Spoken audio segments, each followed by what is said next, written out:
Ó, eu acordei e a primeira coisa que eu fiz foi ligar a CNN. E aí, dei de cara com um discurso do Joe Biden, na frente do presidente fascista da Polônia, Andrzej Duda. O Joe Biden estava elogiando as qualidades do presidente da Polônia e dizendo que os dois têm os mesmos valores. Quem quiser dar um Google aí nessas frases, você vai ver que o Joe Biden disse realmente isso. Os dois têm os mesmos valores de respeitar a liberdade de expressão, a liberdade de imprensa e de respeitar a lei e a ordem.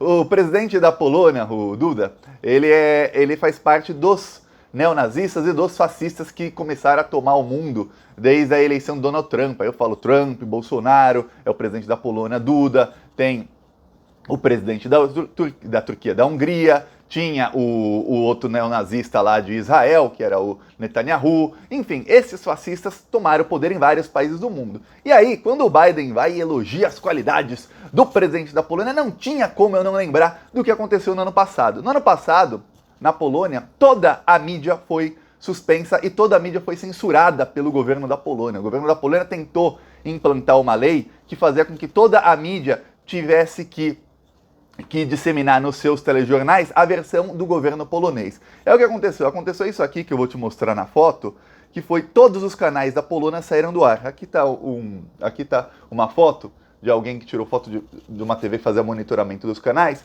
Os únicos canais online eram a CNN, dá pra ver aqui, ó, vou até ampliar pra você ver. Eram a CNN, inclusive eu falei isso aqui no Plantão Brasil no dia, e o canal estatal. Os outros todos da Polônia, todos eles estavam fora do ar. E eles colocaram uma mensagem dizendo assim, ó, aqui estaria o seu programa favorito. E aí era uma grande campanha chamada Media Bez Wyboru, que em polonês quer dizer imprensa sem liberdade, imprensa sem... Wyboru é uma palavra que parece com liberdade, enfim, sem liberdade de expressão. E aí todos os canais saíram do ar por 3 dias. Imagina no Brasil, Globo, Record, SBT, Rede TV, Bandeirantes, todos os canais fora do ar por 3 dias, exceto a TV Brasil. A diferença é que lá na Polônia, a TV Polska é uma TV que tem certa audiência. Então, era o único canal online que era o canal estatal. Só para você ter ideia, esse é o governo que o Joe Biden está aí elogiando pela liberdade de expressão. É como se ele viesse aqui e elogiasse o Bolsonaro por toda a sua democracia e dissesse que o Bolsonaro é um grande democrata e que ele respeita as instituições do Brasil. É mais ou menos isso que fez o Joe Biden lá na Polônia. Logo depois, o Joe Biden anunciou um acordo para vender 15 bilhões de metros cúbicos de gás natural dos Estados Unidos para a Polônia. E o Biden ele não escondeu quais são as intenções dos Estados Unidos com a guerra na Ucrânia, não. Ele falou que a guerra é uma grande oportunidade de negócios para os Estados Unidos. Para você ter ideia, o preço do metro cúbico do gás natural aumentou 40% desde que a guerra começou. Então esse acordo dos Estados Unidos com a União Europeia vai envolver mais ou menos por baixo, mais ou menos 35 a 40 bilhões de dólares para os Estados Unidos. É isso que eles estão lucrando com a guerra na Ucrânia. Então vale a pena matar alguns milhares de civis, algumas dezenas de milhares de soldados russos e de neonazistas ucranianos para lucrar aí 40 bilhões de dólares. O que o Biden não esperava era o seguinte, era que a contrapartida dessa guerra e dessas sanções impostas à Rússia e dele tentar também envolver a China, que é parte do plano deles, fosse a desdolarização do gás e do petróleo. A China já começou a comprar gás russo secretamente, pagando em yuan. E a China já tem acordos com a Arábia Saudita e com o Irã para comprar petróleo em yuan e já está convencendo outros países a desdolarizarem suas economias. E isso é o que faz com que, por exemplo,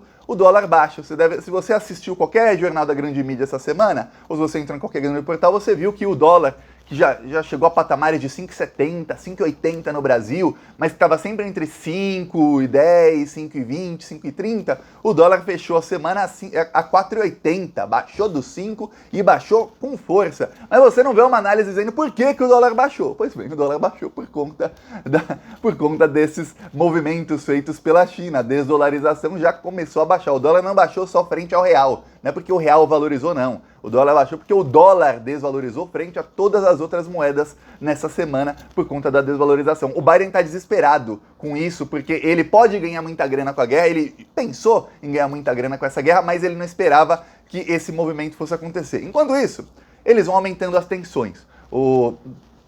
Lá nos Estados Unidos, Biden está na Polônia, lá nos Estados Unidos, o secretário de Estado dos Estados Unidos falou que eles não têm intenção de um cessar-fogo tão rápido. Quer dizer, eles nem escondem que a guerra é apenas negócios. É por isso que os Estados Unidos estavam empurrando para que a guerra acontecesse, enforçando e jogando gás. Eles acenderam o fósforo, fizeram a fogueira e começaram a jogar gasolina na fogueira para que a guerra ocorresse. Eles nem escondem que isso foi feito propositalmente, e eles não escondem porque eles sabem que a grande mídia mundial, a mídia ocidental, e aí eu digo no Brasil, nos Estados Unidos, toda a América Latina, na Europa, faz o trabalho de alineação das pessoas. Alineação foi bom. Alineação é uma palavra em espanhol. Alienação das pessoas para que as pessoas simplesmente pensem que a guerra ocorre porque o Putin é malvado. Não que ele não seja, mas as pessoas acabam com uma visão muito simplista. O Putin é malvado, o Putin é louco, o Putin invadiu a Ucrânia porque ele gosta de matar ucranianos. Sim!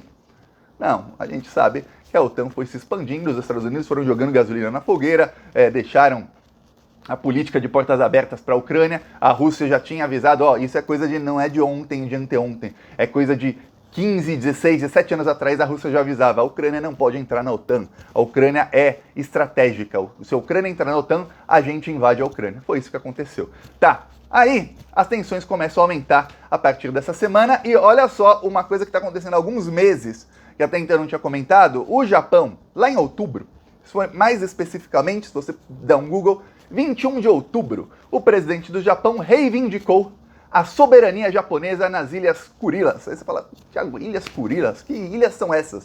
Se você pegar o mapa, eu vou te mostrar aqui um mapa, eu vou te mostrar onde ficam essas ilhas. São ilhas que ficam entre a Rússia e o Japão.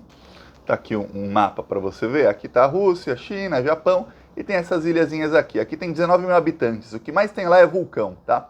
Esses habitantes, a maioria, são russos, ucranianos, belorussos e nativos de lá que são russos. Ok. O Japão, em outubro, no final de outubro do ano passado, reivindicou isso como território japonês. Só que essas ilhas são território russo desde a Segunda Guerra Mundial. Foi assinado um tratado entre Rússia e Japão, em São Petersburgo, e esse tratado diz que essas ilhas são russas. Tanto é que lá se fala russo e os cidadãos de lá são russos.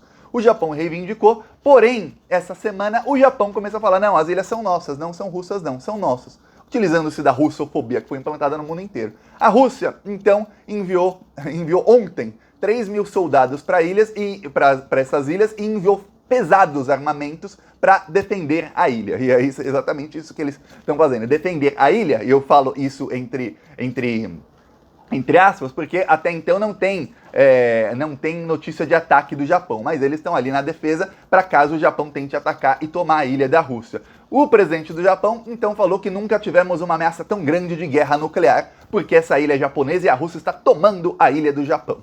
A ilha que é da Rússia por tratado, em que vivem cidadãos russos, em que se fala russo, em que ninguém nem falava dessa ilha. Ilhas, não é uma ilha, são várias ilhas, é um arquipélago. Ilhas com 19 mil habitantes, só tem vulcão lá praticamente, é isso. Ou seja, você vê que é uma provocação exatamente para elevar as tensões, porque quanto mais elevadas tiverem as tensões, maior a chance dos Estados Unidos conseguirem isolar mais a Rússia e envolver a China nisso. Enquanto isso, eu venho falando aqui há algumas semanas que tem um grupo chamado Quad, porque chama Quad por os Estados Unidos são em várias alianças, né? Tem OTAN, tem OCDE, tem alianças econômicas, alianças militares. Tem uma aliança militar chamada Quad que tem Japão, Austrália, Estados Unidos e Índia. A Índia não faz muita parte dessa aliança. A Índia geralmente vota contra tudo nessa aliança. Inclusive eu fico me perguntando o que a Índia faz lá, porque a Índia não está do lado dos Estados Unidos em tudo isso. Mas ok, esse grupo começou a ameaçar a China com Taiwan. E a Austrália começou a dizer para a China que Taiwan tem que ser independente e que Taiwan não pode mais ser território chinês. Vamos lembrar, Taiwan é uma ilha que fica a 130 quilômetros da China. Taiwan não é reconhecida por nenhum país do mundo praticamente como independente, apesar de eles terem um sistema político diferente do sistema da China, tem um presidente diferente, tem leis diferentes das leis chinesas, mas é considerado por todos os países do mundo como um território chinês. Ok, Taiwan é parte da China. O que aconteceu? Esse grupo chamado Quad, Estados Unidos, Japão e Austrália principalmente, a Índia sempre se abstém ou vota contra, começou a dizer que não, que Taiwan tem que ser independente e a aprovar o envio de armamentos para Taiwan. A China falou, não façam isso porque aqui vai ficar ruim para vocês. Vocês não vão mexer com Taiwan que fica a 130 quilômetros da China. Não vão colocar armas em Taiwan. Ok.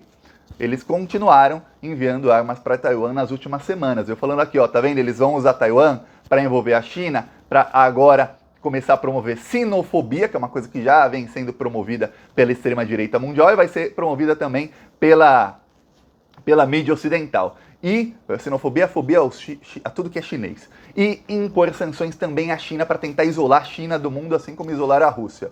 Ok, olha só o que a China fez. Ontem, o governo chinês anunciou um tratado com as Ilhas Salomão. Você fala, Thiago, Ilhas Salomão. Ilhas Salomão ficam praticamente na fronteira com a Austrália. Uma ilha que também, são ilhas que ficam também a 200 e poucos quilômetros da Austrália, um arquipélago ali, Ilhas Salomão. Aí, o que aconteceu? A China assinou um tratado com as Ilhas Salomão. As Ilhas Salomão anunciaram que não reconhece mais Taiwan como independência, ou até como território democrático chinês, mas um pouco à parte da China, e sim que Taiwan tem que estar submetido às leis chinesas. E o acordo também é militar e a China vai enviar dezenas de porta-aviões para as Ilhas Salomão e submarinos nucleares. Os australianos estão desesperados e agora a Austrália começou a culpar os Estados Unidos, porque quem usa os outros países, e esses países se deixam serem usados como bucha de canhão, são os Estados Unidos. Estão usando a Europa como bucha de canhão, porque a guerra é na Europa. Utilizaram a Ucrânia como bucha de canhão, e a Ucrânia está lá sendo destruída para satisfazer os interesses do Joe Biden, dos americanos. Aí começaram a usar a Austrália para ameaçar a China lá em Taiwan. E o que aconteceu? Agora a Austrália vai ter um monte de míssil apontado para a Austrália, mísseis chineses, porta-avião, submarino nuclear e tudo que você puder imaginar. É isso que aconteceu. Quer dizer, o mundo hoje está armado com cada país apontando arma na cabeça dos outros. Exatamente isso que está acontecendo. Enquanto isso, a Rússia anuncia que matou já boa parte do batalhão de Azov, que é o parte do exército neonazista da Ucrânia, e que a missão deles em Kiev está praticamente concluída e que eles vão agora focar nos territórios separatistas ali da Ucrânia, que, segundo o governo russo, já não tem mais clima para a Ucrânia entrar na OTAN e que esquece de Ucrânia entrar na OTAN, e essa era a prioridade do governo russo. Tem uma coisa que tem que falar, a Rússia fala isso como, missão cumprida, conseguimos, mas na verdade o que acontece é o seguinte, a OTAN, os Estados Unidos continuam enviando armas para a Ucrânia e a guerra vai ficando cada vez mais cara para a Rússia. Mesmo a Rússia conseguindo junto com a China, a desdolarização da economia mundial, não é lucrativo ficar em guerra, ficar perdendo soldado, ficar fazendo isso tudo na Ucrânia. E a mídia segue com as fake news e segue pintando o Zelensky como um democrata e tudo mais. Tem um vídeo que eu quero mostrar para todo mundo, que é sobre o Zelensky, eu já mostrei aqui. Primeiro eu vou mostrar aqui uma foto que eu tinha separado, teve protestos na Polônia no ano passado, exatamente por causa disso. A Media Bez Wybor, quer dizer, a mídia sem escolha, e Ludzie Bez Wolności, quer dizer, pessoas sem liberdade. Esse pessoal tudo foi preso lá na Polônia por protestar contra o governo. A Polônia também é um regime que é fascista, e eu vou falar, mais até do que o Brasil. Aí, olha só o presidente da Polônia, esse é um vídeo dele na campanha, em que ele falava sobre Stepan Bandeira. Stepan Bandeira é uma pessoa que ajudou, é um baita de um bandido que ajudou o nazismo, e eu falei aqui, ele tinha uma organização ucraniana que ajudava os nazistas e que eles tocavam o terror contra os poloneses na Segunda Guerra Mundial. Eu até falei aqui que quando eles chegavam, eles eram tão cruéis que as pessoas cometiam suicídio, várias famílias se suicidavam, pai matando os filhos, matando a esposa, se matando para não serem torturados, porque o tipo de tortura que eles faziam com as pessoas era tão horrível que quando viam que eles estavam chegando, tinha duas opções, não dava para fugir. Ou você se matava ou você se submetia a isso, só para você ter ideia. É um nazista. E aqui o presidente da Ucrânia falando sua opinião sobre o Stepan Bandeira. O vídeo está em espanhol, mas dá para entender direitinho o que ele fala. Ele fala aqui, Stepan Bandeira é um herói para a Ucrânia. Eu vou colocar aqui, фала дele. Степан Бандера – герой для какого-то процента украинцев.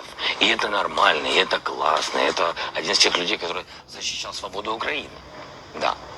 Степан Бандера – герой. Степан Бандера – герой. Степан Бандера – герой.